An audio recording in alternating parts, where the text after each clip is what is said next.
Domínio, John G. Lake. Tradução, adaptação e leitura, Tiago Samico. Soso Produções, 2017. Agora eu quero ensinar algo sobre as questões internas da cura que as pessoas não conhecem. Existe um domínio consciente que Jesus Cristo dá à alma cristã. Foi isso o que houve na alma de Pedro quando ele encontrou o homem coxo na Porta Formosa. Em vez de orar pela cura do homem, Pedro disse: "Em nome de Jesus Cristo de Nazaré, levante-se e ande." Atos 3:6. Não houve nenhuma oração sobre isso, nenhuma intercessão. Pedro exerceu o domínio que estava em sua alma. O lampejo divino do poder de Deus saiu de sua alma e o homem instantaneamente se levantou e foi com eles ao templo, caminhando, pulando e louvando a Deus. Versículo 8. Às vezes, aqueles que ministram aos doentes estão conscientes do que acontece, embora o próprio indivíduo não esteja consciente de nenhuma cura. Existe um domínio na alma do verdadeiro homem de Deus que está em contato com o céu. Quando a coisa real acontece, quando uma pessoa é salva ou curada da doença, sabemos o que isto significa. Oramos até ficarmos satisfeitos em nossas almas pelo trabalho completo. No mesmo prédio que tínhamos nossas salas de cura, havia um laboratório de raio-x. Os técnicos queriam ver do que se tratava tudo aquilo. Então, eles nos pediram para tirar raios-x sem nenhum custo para nós de algumas das nossas perspectivas de cura. Era uma oportunidade única. Entre aqueles que enviamos para eles, havia um homem com tuberculose. Cada vez que ele era ministrado em oração, tiravam um raio-x. Podíamos ver o progresso da cura. Cada chapa mostrava cada vez menos a doença, até que não havia mais evidência dela. Ele estava completamente bem. Sempre oramos por uma pessoa até estarmos satisfeitos pela cura completa. Nunca houve dependência do braço do homem, da carne. O Sr. W. A. Fay sofria com câncer de estômago. Ele havia sido ministrado umas 30 vezes. Durante os primeiros dias, não houve provas de cura, nem de uma diminuição do seu sofrimento. Depois disso, houve uma diminuição gradual. Então a cor começou a voltar ao rosto dele e ele começou a comer carne. Agora, ele pode comer tudo de tudo e tanto quanto conseguir. E isso não é tudo, queridos. Ele encontrou o Senhor e Salvador Jesus Cristo enquanto o processo estava acontecendo, e ele diz que isto foi grande parte de todo o processo. Eu acho que o Senhor sabe como abrir as portas nos corações das pessoas. Muitos cristãos ignoram o fato de que Jesus Cristo tornou o ministério da cura tão amplo quanto conseguiu. Em Lucas 10, 8 e 9, aos 70, ele disse: "Em qualquer cidade que entrardes e vos receberem, curai os enfermos que nela houver." E então, o que ele lhes disse para fazer? Anunciai-lhes: "A vós outros está próximo o reino de Deus." Uma vez vivi perto de um homem que estava doente, prestes a morrer. Alguns foram até ele e disseram que ele tinha que ser batizado ou morreria e iria para o inferno. Eu sempre disse que isso era uma forma de coerção e que Jesus Cristo nunca a usava. Ele era um cavalheiro. Nunca se aproveitou de um homem com a alma triturada tentando influenciá-lo a ser um cristão. Se o homem estava doente, Jesus ia lá e o curava pelo poder de Deus. Então, quando aquele homem era curado, a resposta natural da sua alma o levava a Cristo. Eu me pergunto, você já prestou atenção às diferentes ocasiões na leitura das Escrituras em que a voz de Deus é mencionada? Sabe, o que faz a Bíblia ser a Bíblia é o fato de alguém ter tido uma entrevista com Deus. Alguém ouviu a partir do céu antes que houvesse qualquer Bíblia? Então, a conversa ou o incidente foi registrado e se tornaram a palavra de Deus. Agora, a palavra de Deus é indestrutível, porque foi uma voz real, uma experiência real. Deus realmente fez ou disse alguma coisa e o registro dela é verdade. É muito simples provar a inspiração da Bíblia. Qualquer criança é ensinada a provar se a sua soma em matemática está ou não correta. Se você tem dúvidas, perguntas e medos sobre a Bíblia e a sua inspiração, podemos saber que, se uma alma já ouviu algo do céu, qualquer outra pode. Se uma alma já teve uma entrevista com Deus, qualquer outra alma pode. Se alguém já soube que seus pecados foram perdoados a qualquer momento, qualquer outra pessoa também pode saber que seus pecados são perdoados agora. Se um homem ou mulher já foi curado pelo poder de Deus, então homens e mulheres podem ser curados novamente. A única coisa necessária é voltar outra vez na experiência da alma para o mesmo lugar de intimidade onde o primeiro indivíduo encontrou Deus. É assim que se prova a palavra de Deus. Essa é a razão pela qual os cristãos amam a palavra de Deus. Essa é a razão porque a palavra de Deus se torna a coisa pela qual homens vivem e pela qual homens vão morrer. A palavra de Deus se torna um presente, uma realidade viva para eles, não apenas uma teoria. Na minha igreja na África do Sul, publicamos um jornal com 10.000 cópias. As gráficas enviavam para a igreja e os colocávamos na plataforma de entrada em pacotes de 100 e 200. No culto noturno, eu chamava certas pessoas da congregação, que eu sabia que tinham contato com Deus vivo, para virem e se ajoelharem em torno dos pacotes, colocando as mãos sobre eles. Pedimos a Deus que não somente abençoasse a matéria física no jornal, pela qual a mensagem de Cristo passaria pelas palavras impressas no papel, mas que o próprio papel se enchesse do Espírito de Deus, assim como os lenços se encheram do poder de Deus em Atos 19:12. Eu poderia mostrar milhares de cartas de pessoas de todas as partes do mundo, dizendo que o Espírito de Deus veio sobre elas quando receberam o nosso jornal. Não só elas foram curadas, mas a alegria de Deus entrou em seus corações e muitas foram salvas. Uma mulher escreveu da América do Sul: "Recebi seu jornal. Quando eu o peguei em minhas mãos, meu corpo começou a vibrar. Eu mal podia sentar na cadeira. Eu não entendi, larguei o jornal e depois de um pouco de tempo o peguei de novo. Assim que o tive em minhas mãos, comecei a tremer novamente. Na terceira vez que peguei o jornal, o Espírito de Deus veio sobre mim muito poderosamente e fui batizada no Espírito Santo." Amado, você vê que esta mensagem e essa qualidade do Espírito contém o que confunde todos os filósofos e toda a prática da filosofia no mundo? Ela mostra a distinção mais clara que caracteriza a verdadeira religião de Jesus Cristo. É distinta de todas as outras religiões e de todos os outros ministérios. O ministério do cristianismo é o ministério do Espírito. É o Espírito de Deus que habita nas palavras, que fala ao espírito de outrem e revela Cristo através dele. A senhorita K é uma mulher que eu chamo de vítima das cirurgias. Ela foi operada 26 vezes e depois deixada para morrer. Ela ficou inválida por 13 anos e foi visitada e tratada por diferentes médicos durante 6 anos. Eu sei que você vai me perdoar por falar com tanta clareza, mas eu devo contar o que Deus fez na vida desta mulher. Em uma operação, uma incisão foi feita conectando o reto e a vagina. Esta ferida se recusou a curar. 3 vezes a ferida foi costurada, mas sem sucesso. Além disso, pensava-se que ela era tuberculosa e sem dúvida era. Um dia, esta querida alma chamou o irmão Westwood para ministrar a ela.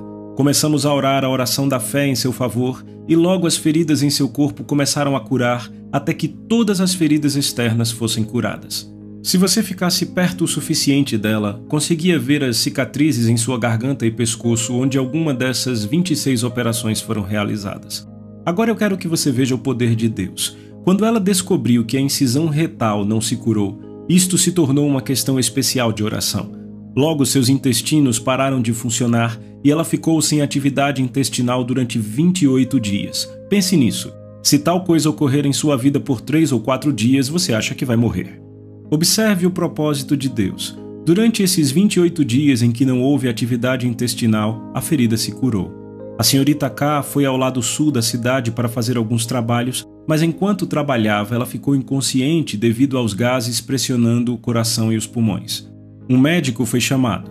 Em seu exame, descobriu que a incisão estava perfeitamente curada, mas durante o longo período de tempo em que a extremidade inferior do reto não havia sido usada, ela se aderiu. Agora, de acordo com o médico, ela não poderia ter movimento dos intestinos até que fosse operada. Eles estavam prestes a levar a senhorita K para o hospital, quando ela ficou consciente e disse: "Sem mais operações para mim, mesmo que eu morra. Eu entreguei meu corpo, minha alma e meu espírito a Deus." Então eles a levaram para casa. Ela desceu ao templo para ensaiar as crianças para a peça de Natal. No caminho para casa, ela desmaiou na rua e foi levada para o hospital de emergência. Eles a examinaram lá e corroboraram a declaração do outro médico. Eles estavam prestes a levá-la para o St. Luke quando ela ficou consciente e disse: "Não, senhor, sem operações para mim, mesmo que eu morra." Quando eles perguntaram o que ela queria fazer, ela disse que viria à minha casa. Isso foi no sábado, 27 de novembro. Na tarde de domingo, 28 de novembro, ela estava sentada na plateia.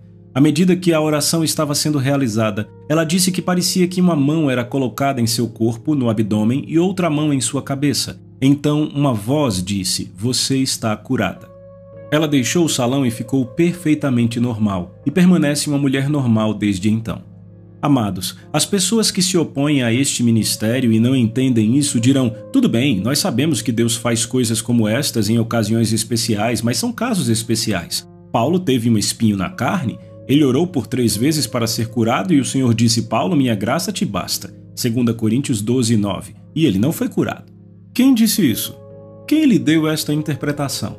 Você ouviu a voz de Deus ou está repetindo a antiga fábula que vem da teologia há 100 anos? Você não vê, amado? Este é apenas um dos muitos truques que os antigos ardilosos teológicos usam para se afastarem da responsabilidade de orar a oração da fé que salva os doentes. Meu Deus, a igreja passou muito tempo tentando se esquivar desta questão da cura. Eles vêm com essa história do espinho na carne de Paulo. Paulo disse: escrevi esta grande carta com minha própria mão, Gálatas 6:11, e eles interpretam isso para dizer que ele tinha visão ruim. Quem disse isso?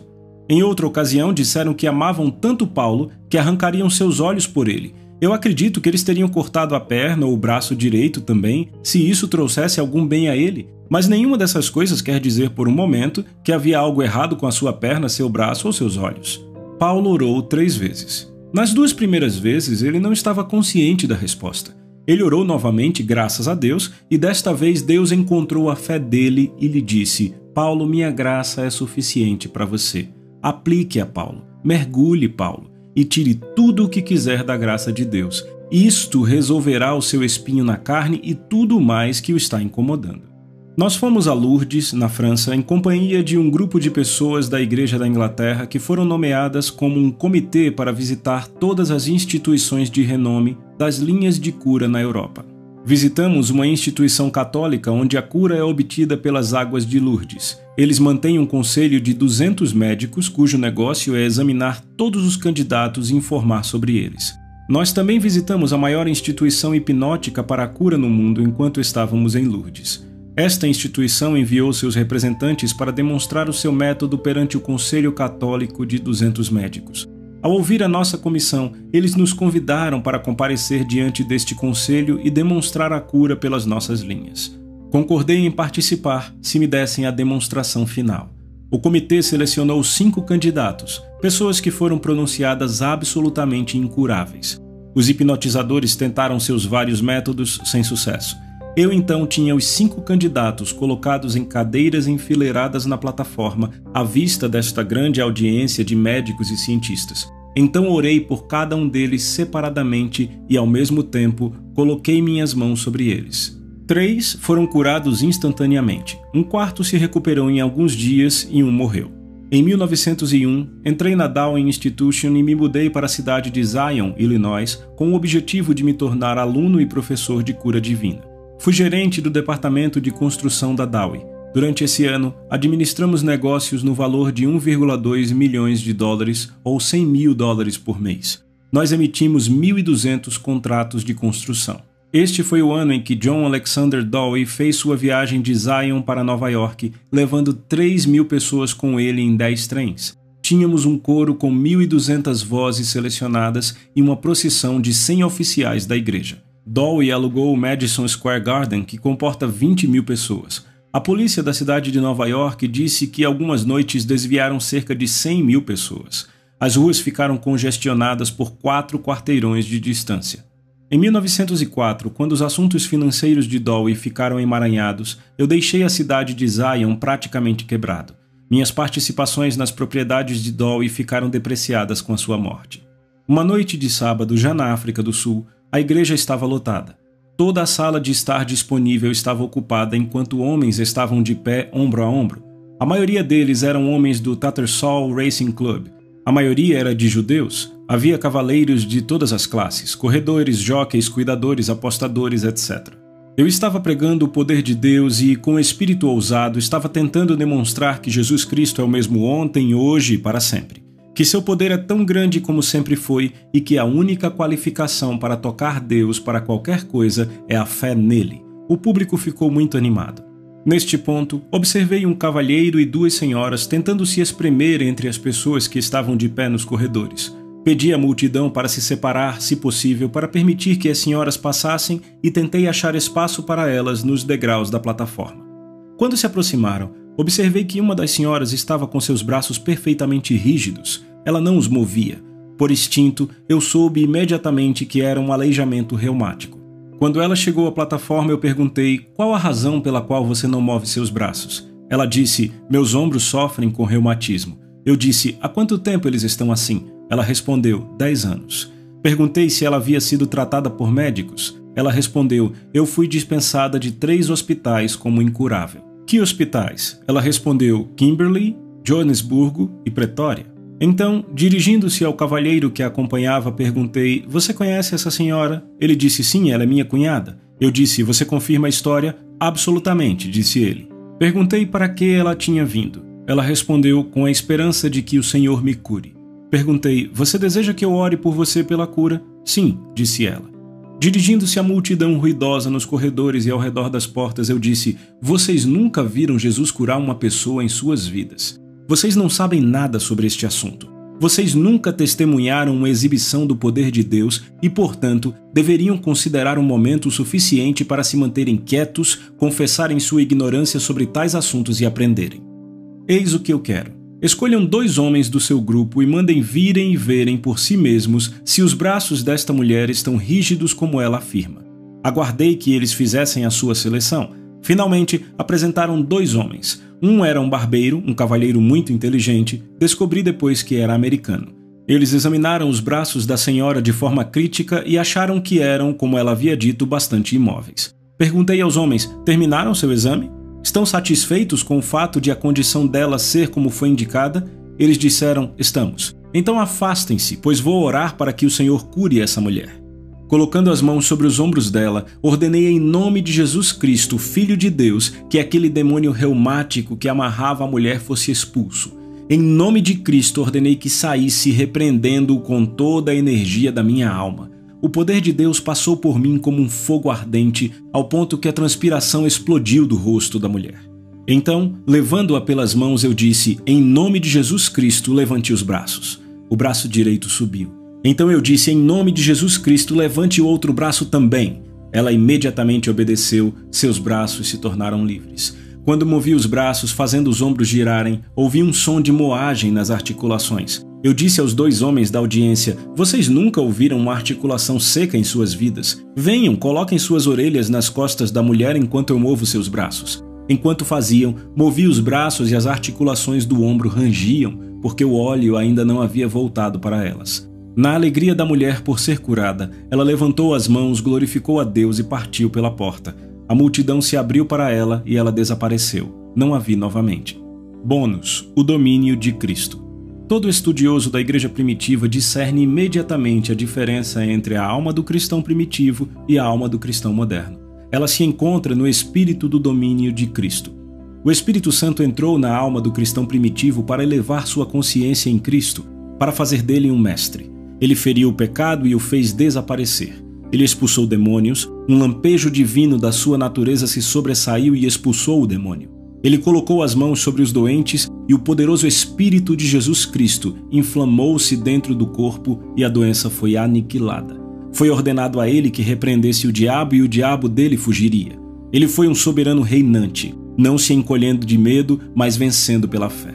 É este espírito de domínio, quando restaurado à Igreja de Cristo, que trará novamente a glória, o triunfo à Igreja de Deus em todo o mundo, que vai elevá-la ao lugar onde, em vez de ser uma serva obediente do mundo, da carne e do diabo, ela se tornará um instrumento divino da salvação na cura dos doentes, na expulsão dos demônios e na realização de todo o programa do ministério de Jesus, como fez a Igreja primitiva.